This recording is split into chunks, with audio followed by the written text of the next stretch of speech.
of what a UFC athlete has for his dinner. Well, James Haskell caught up with UFC welterweight John Hathaway, and they joined forces to prepare the ultimate clean meal. Hi everyone, I'm here with a friend of Beyond the Oxford, John Hathaway, and his nutritionist, Dede. So Dede, do you want to tell everyone at home sort of what your background is, what you do? Yeah, I've been brought up in a bodybuilding background, and I've sort of taken the bodybuilding methods over to the fight world, and it's really worked very well. John's weight has come down quite easily whenever he can. He's never been weight trained, and he's always been very strong for his fights. So do you find stepping up making just your day-to-day eating a little bit better, much easier for your fight preparation? Obviously, much easier to make weight. I find my performance is a lot better because I'm actually at a good constant weight a lot more. So my body gets a lot used to actually being able to perform at that weight. So I find it definitely helpful. Is John weighing his food, or you know, what kind of guidelines are you giving him? In camp, all the food is weighed out because we need to know exactly what's going in. Obviously, the carbohydrates have to be very high. We keep the protein down to about 1 gram per pound of body weight because we're not building muscles and we keep them strong. We have some good essential fats in there as well, out of the joints and transporting fats out of the body. His recovery from sessions is fantastic. That's what I was going to ask you now. Recovery for a fighter, especially with the amount of sparring, is key. Well, as soon as John finishes a session, he'll have a pro-recover, which is high glycemic carbs, got vitamin C's in as well to counteract the free radicals. And then an hour afterwards, he'll be eating a meal or rice or sweet potato or a jack potato with a lean protein source. Some vegetables as well, micronutrients to help digest the macronutrients. And then a couple of hours later, before he starts his next training session, he'll have a small meal, often a higher fat meal, maybe some oily fish. So that will give him the energy sources for the evening training session. What kind of thing are you doing in your day? What does your food makeup look like? How many meals are you getting in? Again, I normally get 5 to 6 meals in.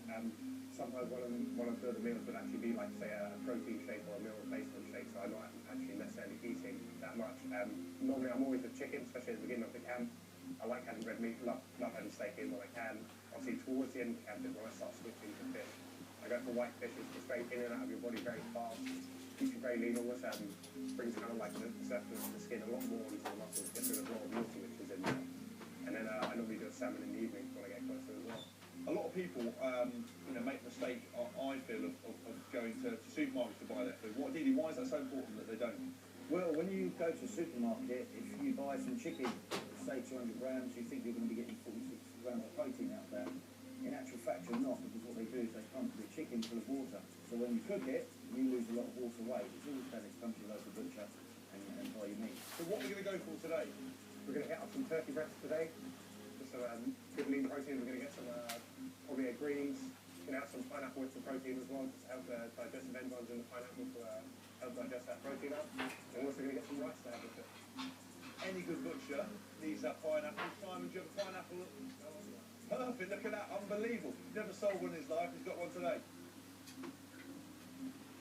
We're going to do a normal portion of 100 grams. Now I have white rice just because the ulcerative colitis I suffer from. You stay with brown rice because of the husks and actually aggregating. And also we change broccoli and we move broccoli out of it. It's very high in fibre, unsoluble fibre. So we're literally just going to stick it in there, some boiling water and just leave that on to boil. Our next thing is going to be 200 grams of turkey. We're just going to put a slight spice mix with it, just paprika, some salt, and probably some garlic powder as well. So say for example he's weighed in, he's met the weight as you said that he's doing very easily now. How do you then optimise his eating post that? So it means when he gets into the fight, he's ready to hit the ground running. Well, basically what we do, we don't give him any protein after the weigh-in. His body needs carbohydrates. He's depleted the carbs from his muscles to make sure that he's made weight. So what we do is every couple of hours, over the 24 hours that he has, he'll eat a small carbohydrate meal. So what he'd have is a small portion of porridge, he'd have some apples, which is slowly carbohydrate, he'd have some rice, he could have some jam as well. So you get a slight insulin spike to push the carbohydrates in as well. As soon as he's weighed in, a couple of sachets of diarrhea to replace any salts that he's lost. On a fight day, again, he'd be up early, and it would be a similar sort of things like the porridge, slow release carbohydrates all the way through the day until we feel that the muscles are actually filled out, and you can feel that it's just a simple test of tense your arm, tense your bicep, tricep. It's rock hard compared to the the day before, and it's full of glycogen. So then we know that he's ready. Ladies and gentlemen, this is something we made earlier. Looks awesome. Looks like the perfect clean meal. If you excuse me, I'm just going to sit down and eat. Cheers, if you wouldn't mind getting out. That'd be perfect.